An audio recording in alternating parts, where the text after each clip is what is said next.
Olá, esse é o MVB News e o IGPM será o assunto da nossa conversa de hoje.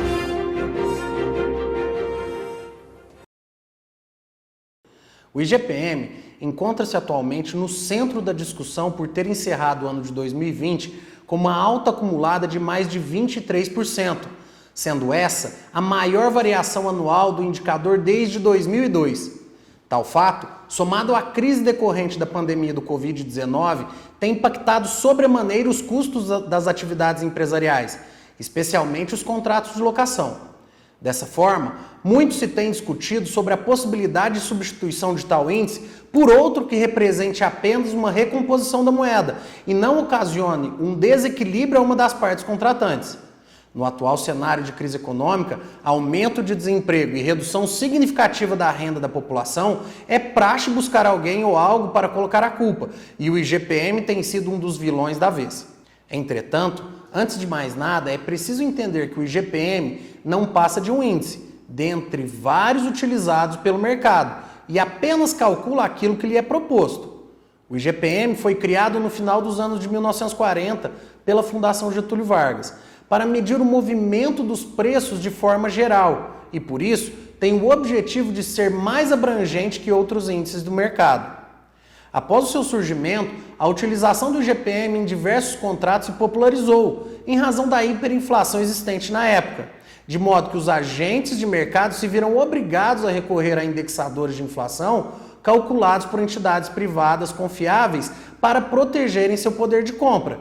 Isso aconteceu porque a maior parte da composição do IGPM está ligada à inflação do processo produtivo, sendo que seu cálculo é baseado em diversos outros indicadores, como o IPA, Índice de Preços do Atacado, IPC, Índice de Preços do Consumidor, e o INCC, Índice Nacional de Custo da Construção. Sendo assim, podemos dizer que o IGPM considera uma série de fatores para ser calculado, funcionando na prática como um indicador macroeconômico. Outra de suas funções atuais é ser um indexador de contratos.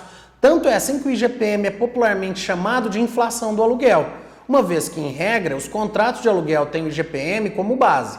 Mas saiba que o IGPM não foi criado com o objetivo de parametrizar os contratos de aluguel, mas sim para se ter uma visão geral sobre o ambiente econômico, baseando-se nos setores de maior peso no PIB.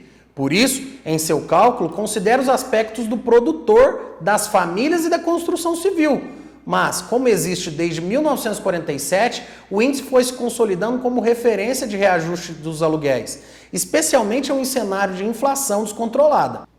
Ocorre que, por estar muito vinculado ao processo produtivo, o IGPM acaba sendo muito mais volátil e suscetível a choques de preços temporários do que os índices que medem a inflação ao consumidor, como o caso do IPCA, Índice Nacional de Preços ao Consumidor.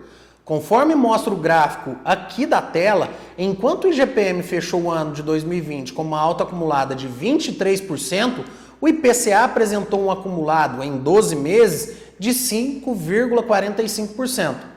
O ritmo de crescimento do IGPM nos últimos 12 meses, bem acima do IPCA, tem como principal explicação sua correlação com o dólar. Toda vez que o dólar varia frente ao real, o IPA, que representa 60% do IGPM, capta o impacto das variações. Ele mede os preços de produtos agropecuários e industriais, como as commodities, que são sensíveis à variação cambial. Então, se o preço do trigo ou minério de ferro sobe influenciado pela alta do dólar, a tendência é que o IGPM acompanhe a alta. Já o IPCA não sofre tão diretamente os impactos da variação cambial, além de possuir uma cesta mais diversificada de produtos. Para o cálculo do IPCA são ponderadas as despesas ligadas à alimentação, transporte, comunicação, despesas pessoais, vestuário, habitação, saúde e artigos de residência. Historicamente, houve descolamento entre o IPCA e o IGPM em outras duas ocasiões, 1999 e 2002. As duas também tiveram relação com a alta do dólar. Em 99, a moeda norte-americana registrou um salto em relação ao real logo após a taxa de câmbio passar a ser flutuante no Brasil. Já em 2002, a cotação da moeda foi impactada por incertezas eleitorais. Passados os picos, os índices de inflação voltaram a se aproximar. De toda forma, há uma certa regularidade entre o IGPM e o IPCA ao longo da história. mas é fato que em determinados períodos da economia brasileira houve descolamentos das trajetórias de ambos. E não só em razão apenas do IGPM. Com efeito, entre janeiro e setembro de 2015, o IGPM ficou com índices abaixo do IPCA, como também ocorrido no período de março de 2017 a maio de 2018. O IGPM já ficou negativo em vários períodos e os aluguéis foram corrigidos negativamente. Em todas as ocasiões, o remédio utilizado pelo mercado imobiliário foi não trocar o índice, foi negociar. Por isso, é tão importante entender as diferenças de cada um dos índices para, quando necessário for, adotar o melhor para o caso concreto. Nesse ponto, as principais diferenças entre o IGPM e o IPCA são a cobertura e a fonte da informação. Enquanto o IPCA cobre apenas os preços ao consumidor, o IGPM cobre também os preços no atacado e os custos da construção. Por outro lado, o IPCA é monitorado pelo IBGE, enquanto o IGPM é calculado por uma instituição privada, a FGV. Nesse contexto de alta do IGPM frente a outros índices, o primeiro questionamento que se faz é: ainda faz sentido continuarmos corrigindo os aluguéis com base em um indexador que muitas vezes se descola da atual realidade econômica dos inquilinos?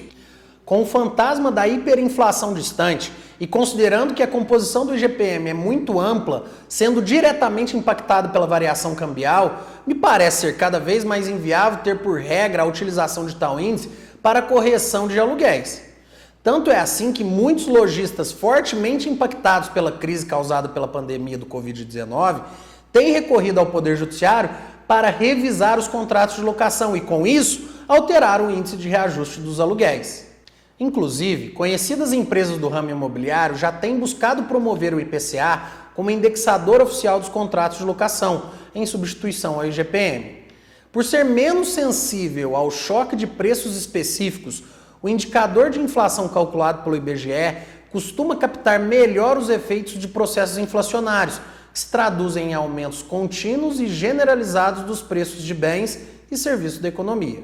Assim, a adoção do IPCA proporciona maior previsibilidade garantindo o cumprimento dos contratos de aluguel, evitando possíveis impasses jurídicos, o que, por certo, beneficia locadores e locatários, uma vez que, enquanto o locatário deseja pagar um preço justo de aluguel, o locador espera recebê-lo de forma regular e tempestiva.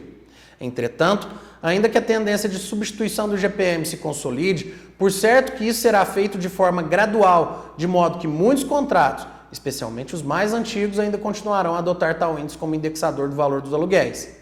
Assim, o questionamento que se faz é: como então podemos nos proteger de altas súbitas do IGPM? Meu primeiro conselho é: negocie. É importante que o locador e locatário definam um valor justo e equilibrado para a manutenção do contrato, observando principalmente o índice mais próximo do setor que as partes estão inseridas. Sendo infrutífero o acordo, é possível levar a discussão para o Poder Judiciário. Entretanto, é importante que o caso seja bem analisado, a fim de se verificar se realmente é viável o ajuizamento de uma demanda judicial. Para tanto, as especificidades do negócio, os elementos fáticos do caso e ainda o entendimento dos tribunais sobre o tema devem ser estudados antes de se decidir pelo caminho do litígio judicial. Neste contexto, a consulta e a participação de um advogado é de suma importância para se evitar aventuras judiciais que, ao fim, tragam frustração. A mesma orientação é dada para o entabulamento de novos contratos. É preciso entender que a adoção do IGPM como índice de correção trata-se apenas de uma convenção dos agentes de mercado. Por isso, o locatário pode e deve negociar. Os contratos de aluguel sempre adotam o índice de correção monetária para recompor o valor do aluguel no tempo, mas nada impede as partes de negociarem a utilização de outro índice, como o próprio IPCA. Independentemente do indexador utilizado, sempre haverá momentos de crise e sazonalidades que provocam distorções pontuais que, de forma natural, através de negociações, serão resolvidas. Até o próximo MVB News.